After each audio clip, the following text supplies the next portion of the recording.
Assalamualaikum dan salam keluarga Malaysia. Bersama saya Muhammad Syahriza Mawang dalam Berita Pagi Sabah, edisi Rabu 13 April 2022.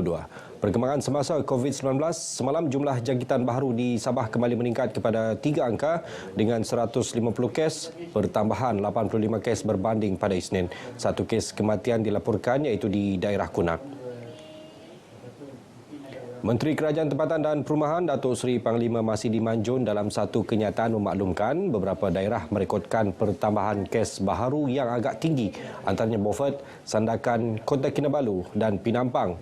4 daerah lain pula mencatat kes 2 angka, 19 daerah mencatat kes 1 angka, manakala hanya 4 daerah tidak mencatat sebarang kes baharu. Semalam menyaksikan daerah Kunak bertukar dari zon jingga ke zon kuning, manakala daerah Beluran dari zon merah bertukar ke jingga. Ini menjadikan 6 daerah dalam zon kuning, 2 daerah dalam zon jingga, manakala daerah yang lain masih dalam zon merah. Sejumlah 145 daripada 150 kes baharu adalah dalam kategori 1 dan kategori 2, 1 kes dalam kategori 3 dan masing-masing 2 kes dalam kategori 4 dan kategori 5. Baik, sebelum ke berita seterusnya, ikuti statistik terkini kes baharu mengikut daerah dan kadar vaksinasi bagi Sabah.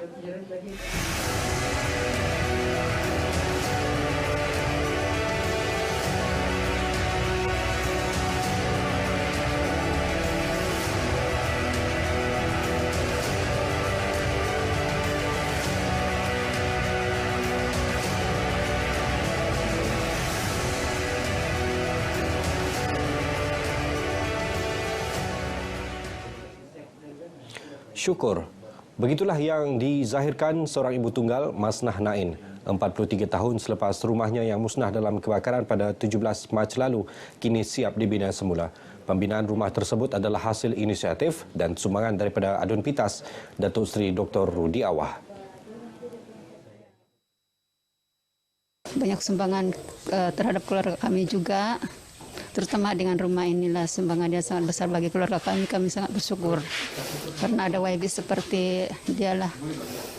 Masnah menyatakan demikian di Kampung Gialun Darat Pitas. Sementara itu, Datuk Seri Dr. Rudi Awah berkata beliau mengambil inisiatif membina rumah baharu berkenaan bagi meringankan beban ibu tunggal berkenaan sejak suaminya meninggal dunia 3 bulan lalu. Dalam masa sama menyahut seruan Ketua Menteri Datuk Seri Panglima Haji Jinor agar setiap wakil rakyat turun padang menyantuni rakyat memerlukan. Cabaran daripada Yang Amat Berhormat Ketua Menteri Sabah, di mana Yang Amat Berhormat Ketua Menteri Sabah dalam kerajaan GRS hari ini, wakil-wakil rakyatnya harus turun padang, menyantuni rakyat, duduk bersama rakyat, mendengar permasalahan rakyat. Maka inilah kita lakukan. Karena pada kita sememangnya selagi kita menjadi wakil rakyat, selagi itulah kita hak rakyat. Dan rakyat harus didahulukan. Dengan kos lebih RM12,000, rumah ini siap dibina dalam tempoh 2 minggu. Sebelum ini, 5 buah rumah seumpama turut dibina dan diserahkan kepada penduduk yang memerlukan. Dalam majlis berasingan, Datuk Seri Rudi sempat meluangkan masa berbuka puasa bersama penduduk di Pusat Daerah Mengundi PDM Pitas. Produk dan jenama anda kurang dikenali? Mahu tingkatkan lagi hasil jualan? Terokai peluang pakej pengiklanan produk dan perkhidmatan anda di Radio RTM Sabah dengan kadar harga iklan serendah RM60. Anda boleh memilih Sabah FM, Sabah BFM, Sandakan FM, Tawau FM dan Keningau FM. Untuk keterangan lanjut, hubungi kami di talian atau boleh email kami di dan kunjungi Facebook rasmi kami RTM Sabah.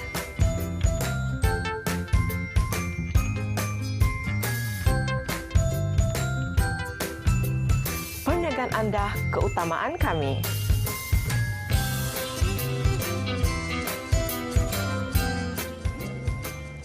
Baik, berita pagi Sabah diteruskan dengan peniaga di Bazar Ramadan diingatkan agar tidak melakukan kesalahan berulang sekaligus mengelak tambahan kompaun di bawah Peraturan Kebersihan Makanan 2019. Pematuhan peraturan tersebut juga penting khusus menjaga amalan kebersihan dan kesihatan pengguna. Pakar Perubatan Kesihatan Awam Pejabat Kesihatan Kota Kinabalu, Dr. Suhaila Osman berkata, antara aspek yang diberi penekanan seperti perlu memiliki sijil suntikan vaksin typhoid yang sah, pemakaian apron yang bersih selain menjaga kualiti kebersihan makanan yang dijual. Operasi ini kita jalankan untuk memastikan peniaga-peniaga mematuhi peraturan-peraturan kebersihan dan kualiti makanan dan juga bagi menjamin kesihatan dan juga keselamatan pembeli yang membeli makanan di Bazar Ramadan ini. Beliau berkata demikian kepada media selepas mengetuai operasi Bazar Ramadan di Asia City, Kota Kinabalu. Tegasnya, peniaga di Bazar Ramadan yang melakukan kesalahan berulang selepas teguran oleh pihaknya akan berdepan dengan tindakan kompaun yang lebih tinggi. Beliau turut mencadangkan kepada peniaga di Bazar Ramadan agar menyediakan kemudahan transaksi tanpa tunai. Dalam operasi ini, sebanyak 70 gerai telah diperiksa, membabitkan 30 anggota dari Pejabat Kesihatan Kota Kinabalu. Program Gerakan Masa Kembara Kereta Api peringkat Pejabat Pendidikan Daerah Papar sedang dalam perancangan sebagai pembukaan sambutan Hari Guru peringkat negeri Sabah tahun ini. Program melibatkan pelbagai pihak itu dijangka akan berlangsung 19 Mei nanti. Pegawai Pendidikan Daerah Papar Suhaimi Haji Matsah berkata, program bertemakan Terima Kasih Cikgu bakal dijayakan 200 peserta terdiri focal person kebangsaan, focal person daerah Papar, masyarakat setempat, pihak swasta dan Persatuan Ibu Bapa dan Guru PIBG.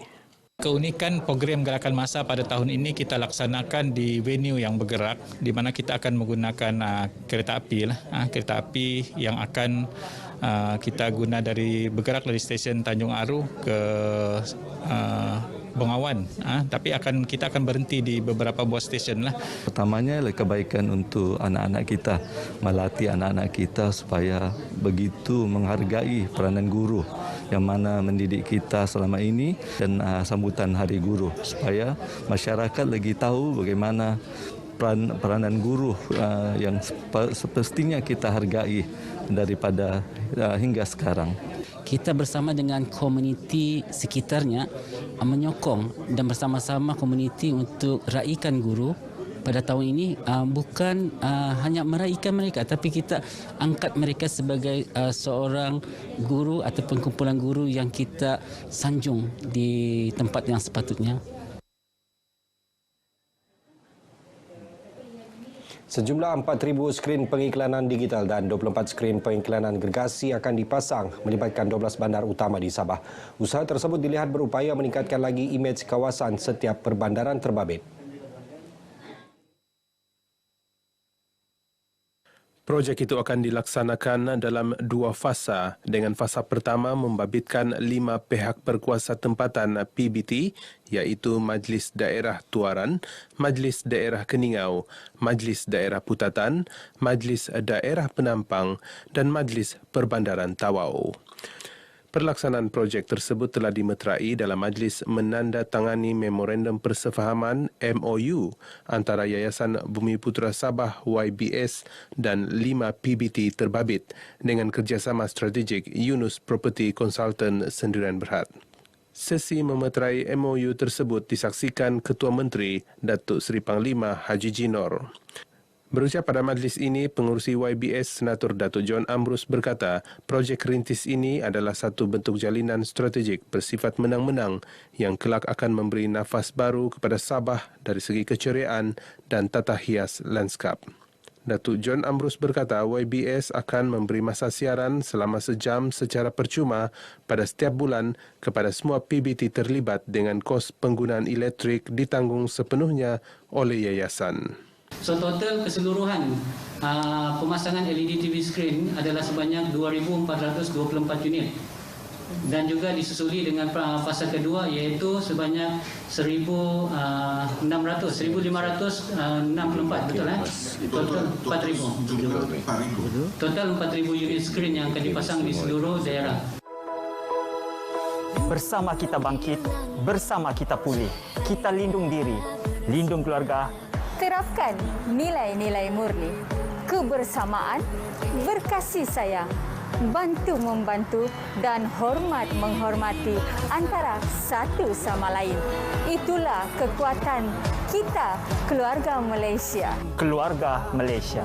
Bersama kita mencari titik persamaan, raikan kemenangan bersama. Hargai perpaduan, raikan perbezaan agama dan budaya. Kita kan keluarga Malaysia. Keluarga Malaysia. Kami berbilang kaum, ada Kadazan, ada Bajau, ada Murut, ada Tidung, ada Suluk, ada Rungus. Dan banyak lagi etnik lain di sini. Tapi kami adalah keluarga Malaysia. Keluarga Malaysia. Hitam Kamimon, lambang keluarga Malaysia. Abanggau ko mataman ko jumade keluarga Malaysia. Ron Sapatan. Mi iso monolibamban paganakan Malaysia. Majutah kita ni bersama keluarga Malaysia. Potong sa kawi, rendalom nu, kelapan nu Malaysia.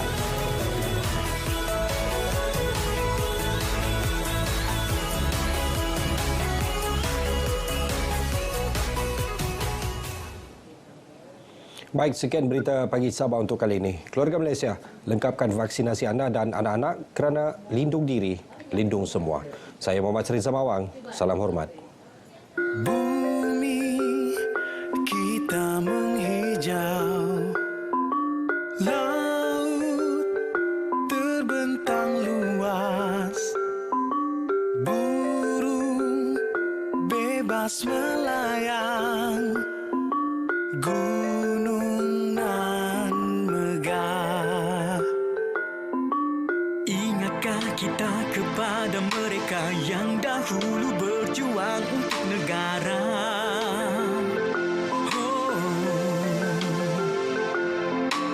Kita sebagai generasi baru hargai perjalanan